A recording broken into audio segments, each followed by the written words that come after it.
नमस्कार। स्वागत है आंगनबाड़ी सेविका सहायिका आशा सभी भाई बहनों का हमारी आज की सच्ची खबरों में। तो मैं सभी बहनों से कहना चाहती हूँ कि आप वीडियो समय से देखें और वीडियो को शेयर ज़रूर करें।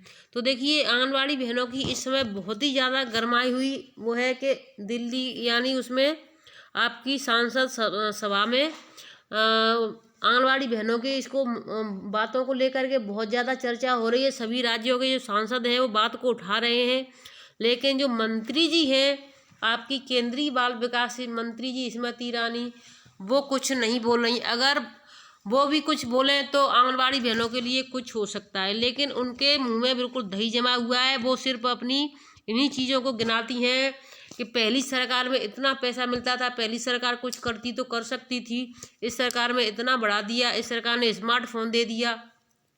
लेकिन इनको ये नहीं पता है कि इस सरकार ने आंगनबाड़ी बहनों के साथ काम भी और ज़्यादा दे दिया। बहनें तो रजिस्टर पर करती थी, अब इनको दोनों तरीके से काम करना पड़ता है। और फ़ोन के लिए रिचार्ज के लिए कोई पैसा भी नहीं मिलता है, गोद भराई अन्नप्राशन के लिए कोई पैसा नहीं मिलता है। सभी बहनों को अपनी जेब से खर्च करना पड़ता है, वो भी सिर्फ 6,000 रुपये में।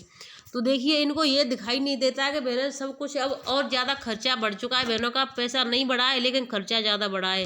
हर तीसरे दिन मीटिंग, तो मीटिंग में आने जाने का भी किराया लगता है। कहीं दूर है, कहीं कोई मोटरसाइकिल से जाता है या किसी किराए भाड़े से जाता है, तो क्या इसका पैसा मिलता है? नहीं मिलता है।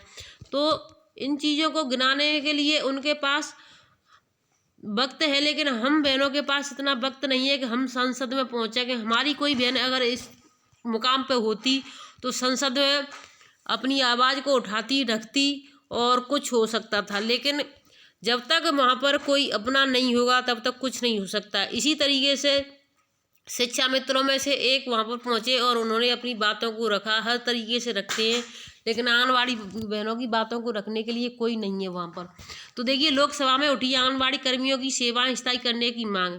नई दिल्ली लोकसभा में कई दलों के सदस्यों ने सरकार से आंगनबाड़ी कार्यकर्ताओं, सहायिकाओं और आंगनबाड़ी केंद्रों की स्थिति पर ध्यान देने, कर्मियों की सेवाएं स्थायी करने तथा मानदेय बढ़ाने की मांग की। सदन में भाजपा के गोपाल शेट्टी ने कहा कि आंगनबाड़ी कार्यकर्ताओं, सहायिकाओं ने स्वास्थ्य क्षेत्र में क्रांतिकारी काम किया है। कोरोना के समय जब कोई काम करने आगे नहीं आता था, तब भी इन सहायिकाओं ने बहुत काम किया।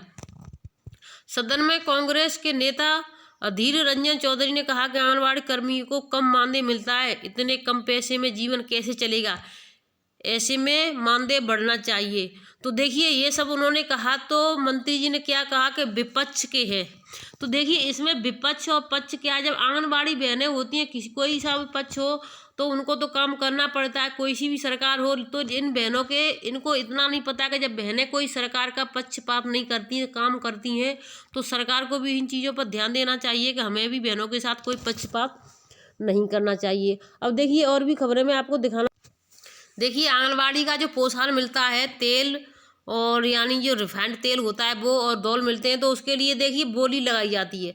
अब देखिए, यहाँ तक बात पहुँच चुकी है कि आंगनबाड़ी कार्यकर्ताओं को जो वो मिलता है, जो पोषण मिलता है, उसकी बोली लगती है। खरीदोगे? आंगनबाड़ी का पोषण खाद्य तेल बिकता है, बोलो खरीदोगे? तो देखिए, ये लखीमपुर खीरी की खबर है। और इसमें देखिए बहनों को कितना बदनाम होना पड़ता है। पूरे सब चीज़ें लिखिए कि 160 आंगनबाड़ी केंद्र है, वहाँ पर इतना मिलता है और इतना बिकता है।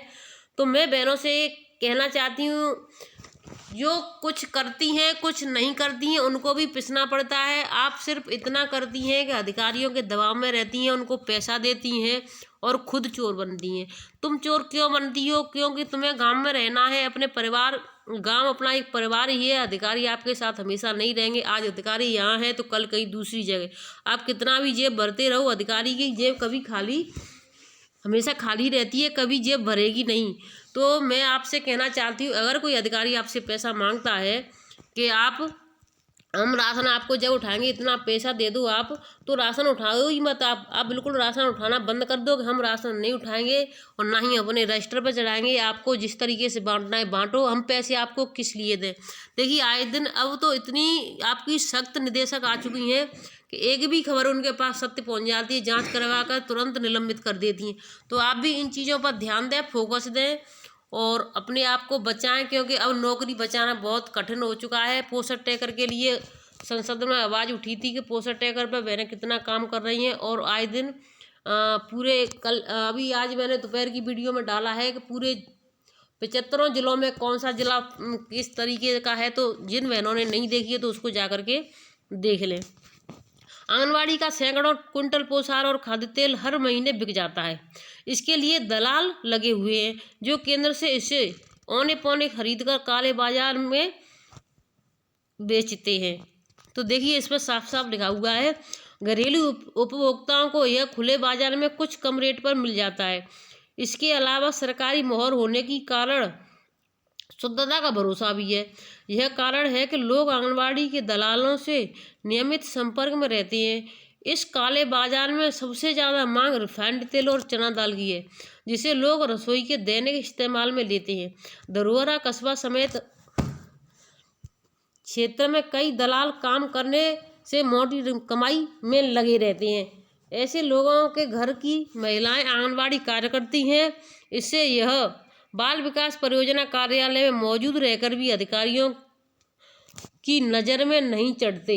उल्टे कई तो विभागीय अधिकारियों के मुंह लगे भी हैं, यानी उनको अधिकारियों के डर भय भी नहीं है, क्योंकि जब अधिकारी खुद देगा उनको बेचने के लिए तो उनको डर भय किस बात का होगा।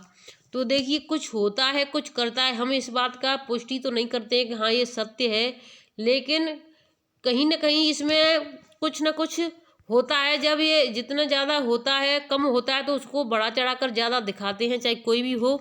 तो इस चीज़ पर सभी बहनें विशेष ध्यान दें और इन चीज़ों से दूर रहें। अगर पोषाहार बाजार में बिक रहा है तो गंभीर विषय है, संभव है यह केंद्रों से आ रहा होगा। जांच करेंगे और अगर सटीक सूचना मिलती है तो छापा मारकर कड़ी कार्रवाई करेंगे। सुजीत कुमार सिंह, बाल विकास परियोजना अधिकारी, धरोहरा। तो देखिए ये छापा पड़ेगा। सभी बहनों से मैं कहना चाहती हूँ अपना संभल के रहें और इन चीज़ों से बचें। आपको आपके अधिकारी ही फंसा देंगे और आप निकल भी नहीं पाएंगे। इस चीज़ को विशेष ध्यान दें। तो देखिए वीडियो आपको अच्छी लगी है तो शेयर और चैनल को सब्सक्राइब करें जो नए भाई बहन जुड़े हैं तो, क्योंकि हमारा जो एक पहला जो चैनल था वो बंद हो चुका है। तो हमने आप बहनों के सहयोग के लिए फिर से हिम्मत नहीं आ रही और फिर से खड़े हुए, क्योंकि हमें आप सबका सहयोग करना है। तो आप बहन भी हमारा सहयोग करें और वीडियो को अधिक से अधिक शेयर जरूर करें, क्योंकि हम समय से खबरें देते हैं। सबसे पहले खबरें पाने के लिए आपको चैनल से जुड़ना होगा, चाहे पोषण ट्रैकर की हो चाहे किसी भी प्रकार की हो। धन्यवाद। सुबह मिलेंगे आपसे फिर, और मैं आपसे एक समय बता देती हूँ, शाम को 7 बजे से पहले मेरी वीडियो डल जाती है और सुबह 6 बजे से पहले ही वीडियो डल जाती है। तो आप समय से वीडियो देख लिया करें, चाहे कोई भी हो। दोपहर को जैसा टाइम मिलता है तो डलती है, अगर टाइम नहीं मिल पाता है तो हम नहीं निकाल पाते हैं। धन्यवाद।